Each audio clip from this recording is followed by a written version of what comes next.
Everyone आज चलतु जीवा कटक चंडी और बिरजा मंदिर। एठी आमे आगे सकाळु सकाळु बाहरी जाइलु चंडी मां को दर्शन करिया पई। आ एठी आसिक आमे पहुंची जाइथिलु कटक रे चंडी मां को मंदिर रे। सेठी पहुंचला परे मु देखिली कंस्ट्रक्शन काम चलथिला। सेठी फोन अलाउ नथिला, सेई पई मु मंदिर भीतर व्यू किछि कैप्चर करि पालिनी। एठी आमे पूजा सारी के आसी जाइथिलु काहेकि ना मो भाईरो मानसिक थिला मां को पाखरे। आ ये हूँ मो मामू झील जी कि कहारी पाखक जाऊनी, जी ताको टिके धरला बेलू से कांदिबा स्टार्ट कर दौचे। आठी देखुन से कांदिबा स्टार्ट कर दिला कहीं मो भाई ता साथ लगी। आ ये होचंदी मो आई अजा। तापर आमे आसी पहुँची जाइलु छतिया रे। एठी भी फोन एलाउ नथिला। छतिया भितरे बहुत ही बढ़िया सुंदर हेची, आपण थरे जाइकी देखंतु। तापर आमे आसिकी पहुँची जाइलु बिरजा मंदिर रे। मु आपण मानको पूरा मंदिर रो व्यू देखौची।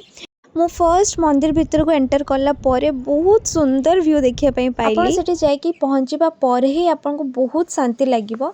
देन ये बाछुरी पूरा मो माउसी मौसा को पछरे ही पड़ी जाइतला गल्लारु आसिला जाए। तापर एटा होची पूरा मंदिर रो व्यू। आगरे आमे पहुँचिकी माँ को दर्शन करथिलु।